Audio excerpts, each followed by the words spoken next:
Welcome to the Cricket 8 podcast. I'm Jarrod Kimber. I'm here with fellow experts or actual experts, Rob Parent and Stuart Meaker. We're going to go through the latest game that we covered over on Cricket 8, which was Punjab almost getting over the line against Rajasthan, who just managed to hold firm at the end of the game. We're going to talk about some of the bets that were made all the way through. So let's go get to our major betting expert, Stuart Meaker. You said that there was going to be a wide first ball, 20-1, and it paid off. Why did you think it? And how many thousands did you drop? I dropped 1,000 on Monopoly money. But no, look, Trent Bolt, predominantly a swing bowler. He looks to try and get shape in one day cricket. I think it's usually a fairly safe bet.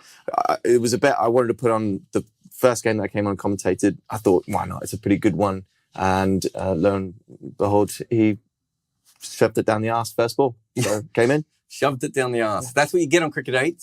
That kind of accurate analysis. That's exactly what he did. Rob, we had two bets, I think, on unders on the first wickets. So on Rajasthan and on Punjab throughout the game. The weird thing was, even though a lot of wickets did end up falling, they kind of fell later on in the game because of the weird two-pace nature of the pitch. That was I think that was a decent bet coming in, but the pitch didn't act at all like what we thought. So those both went down, didn't they? Yeah, so when you review your bets, you're like, win or lose tells you how much money you've made today. But what you really have to do is go in and say, would I have those bets again? And I've seen that pitch twice now. I'd only seen it once when I placed them, and it seemed around loads at the start. And you can run it back and go, yeah. If tie day is facing Trent Bolt, I want to be on under 26.5 all day, every day, and I would have it again next time. And similarly, if Tanush Kotian opens again, he's never opened before. If he ever plays again. He's never opened before ever, and he might never open again ever. But he opened today, and he confounded everything. I don't know how he got 24. It remains a mystery. I'm happy with the bets. I'm less happy that they both lost. But luckily, thanks to having Mystic Meeker over here, we were on at 20s for wide first ball. So it paid for a lot of losers today, and yeah, I'm happy enough with those bets. I would have them again, so all good. So the Bairstow one, which was a. Have I got a bell? Why have you stolen the bell? Well, just give the bell back. It's not your bell. With it being on there. Bairstow bet won, but it won in a weird way because I think we thought he was out of form and he was going to slog. Played really defensively and played for a long time. He was there, 7, 8, 9 over mark? He was there for 39 minutes today. 39 minutes he batted, and yet was still under. That tells us a lot about Bairstow. He's just not seeing the ball well or moving well at the moment. Later on, he smashed his face into the turf. It wasn't a great day for him. I mean, yeah, he's ever since Ashes, he's been a little bit out of sorts from the usual Bairstow that we saw, when Bazball first came in and he was winning us the series, etc., etc. So, and I think it's a difficult one to call because it wasn't a very easy pitch to bat on, and he kind of played properly. He played the one shot he hit down the ground for 4 was a proper shot. Well, the good shots today tended to be very classical cricket shots. So it was one of those. But then just from there, he just didn't have the usual best. So energy and ability to kick on like he normally does. So Trent Bolt. You had a lot of bets on Trent Bolt coming in, and I did. You didn't do well, Rob. No, again, luckily he threw one down. What was it? The arse side on the first ball. That's the down the arse, past the arse. It's cricket. Arse adjacent. Cricket in vernacular, I'm not familiar with. However, he did that, and so that's great. And he beat the edge of tie day on the 5th ball. That if he'd have nicked off there, then it's like probably my best day of the IPL financially. Like if that were, it was a quarter of an inch away from finding the edge, and if that finds the edge, it cops loads of bets at loads of prices. But what happened with the bookies is they saw last game that Trent Bolt only bowled 2 overs and didn't take a wicket, and they shoved his price all the way out to 4. And if you can get 4 on Trent Bolt being Rajasthan top bowler, similarly with Chahal, who they build their attack around those two guys, one does damage at the start, one does damage later. I'll happily have those two at even money against the field, the other bowlers, all day, every day. Today, Bolt bowled 3 off the reel at the start and 1 at the very end. I want him to do that every game when I back him top bowler. Right? That's money, Bolt. And so I am really happy with how that bet went in every other way. than the result of the bet, if that makes sense. So I mean, he's taken 1 for 22. Yeah. Didn't get hit. He had a good bowling day. He just didn't get your if the last ball of the innings is a wicket, which it surprisingly often is because it's full aggression. If that's a wicket, he wins on countback. So he's 1 wicket away from just being. Yeah, he was great today. And if you say to me, you can have 3-1 Trent Bolt and he's going to bowl overs 1, 3, 5, 20, I'm all in. So no problems at all. Yeah, happy enough with that. Another bet that Rob had, Meeks, which was quite interesting, which was Punjab to be bowled out in the first innings. And the reason it was interesting is that Punjab usually slog like crazy men. They didn't really bat that way, but also it still almost happened. So you could see the logic behind that particular team being a team that is more likely to be bowled out than others. And it was 10-1 odds. So it would have been another very good winner if it had come up. Yeah, I think there were 2 factors that played a part. I think clearly they've had a team chat about maybe keeping wickets in hand as the game has gone on, and they've played accordingly, they've played properly. That coupled with the pitch playing a bit differently and it not being an easy wicket, so they couldn't really do all the swinging that they would normally do to get into that position. But had, as Rob would say, the keepers caught their catches and the other fielders fielded well, they probably would have come through. So not a bad bet. Let's just have a look at the game in general. When that was messy game because of the pitch, because of the teams. Yeah. Right? I mean, it was such it was almost like someone just pressed random on the old iPod shuffle.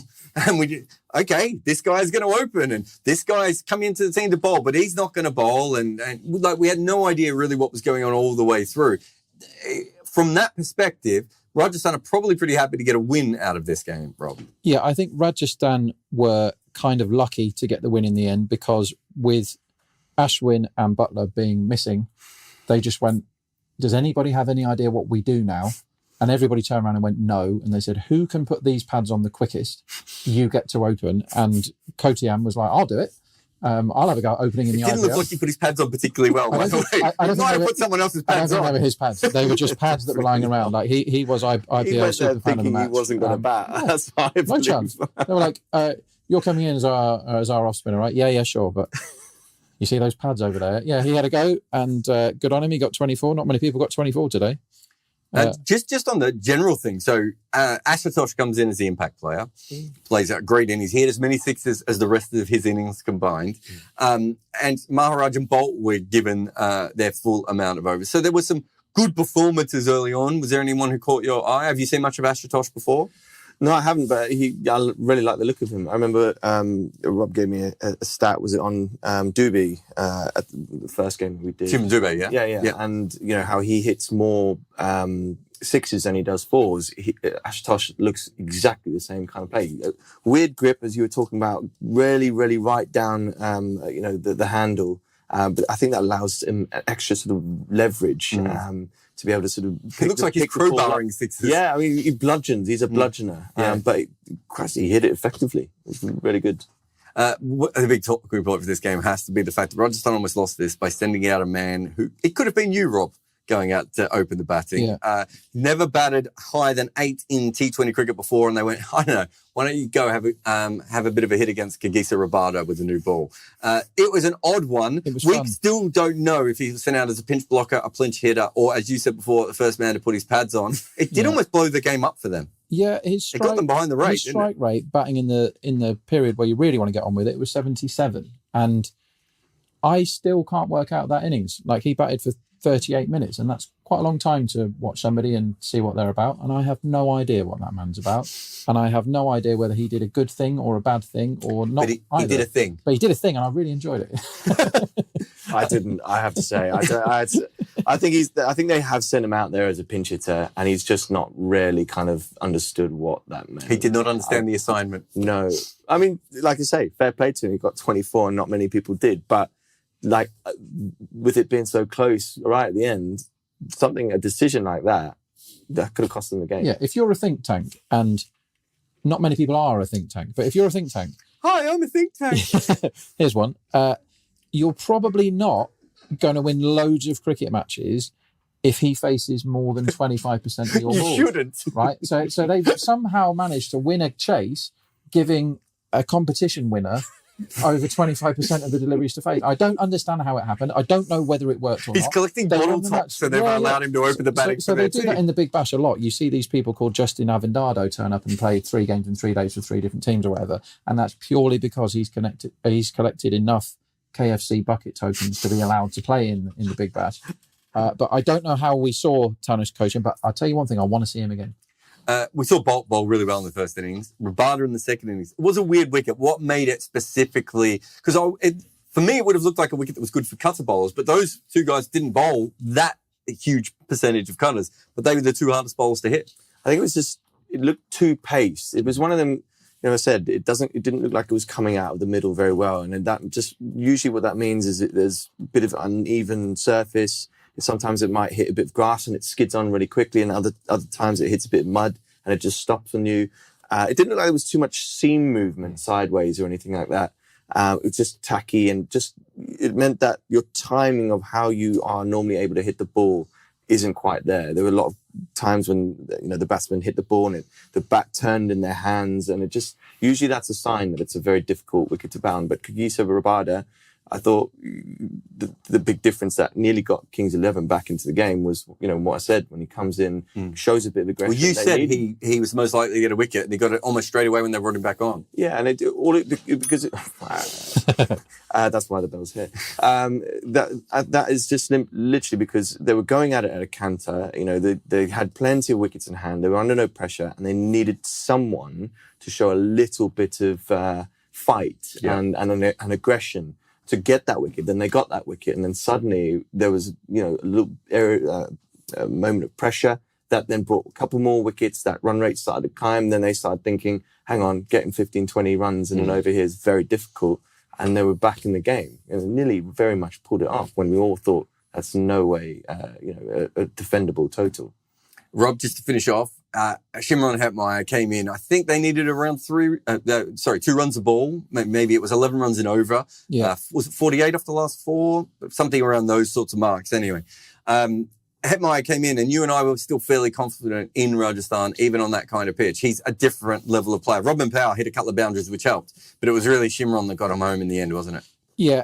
Hetmyer, it was literally Shimron that got him home in the end. And it literally was. But Hetmyer is a man that says a lot. I don't want to be a finisher. He says I'm better than that, and I don't. He's a brilliant finisher, and IPL teams aren't right about many things, but making him Shimron Hetmyer your finisher is the correct answer. And Hetmyer is a man that can't get to an airport on time to catch a plane, so don't let him make the decision. You make and employing him as a guy that finishes games for you is a brilliant strategy in the IPL. We talked about bad strategy, but keep him there. He's fine. I still think they brought him on too late. That's my view. I think they should have brought him in. Who was it? When Dhruv Jurel came out? Yeah, I'm with you on that. I just think at that stage, he could play himself in, get a couple of boundaries, and then go big at the end. They made him become Superman, but to be fair, he became Superman. So sometimes it works for you. Big thanks to Rob Barron and Stuart Meaker for all their work today. Stuart Meaker is going to be off in Monaco or something. So he will be back on Cricket 8, but not for a little while. Rob Barron will always be here because he actually sleeps in that chair and he never moves. In fact, I think he might have an ankle bracelet on that the owner of the company has put, so he can't leave. I'm Jarrod Kimber. We'll be back again for a live watch along tomorrow. We'll have another podcast as well. So thanks for following us all the way through, and we'll see you again for more cricket action and more cricket intelligence here on Cricket.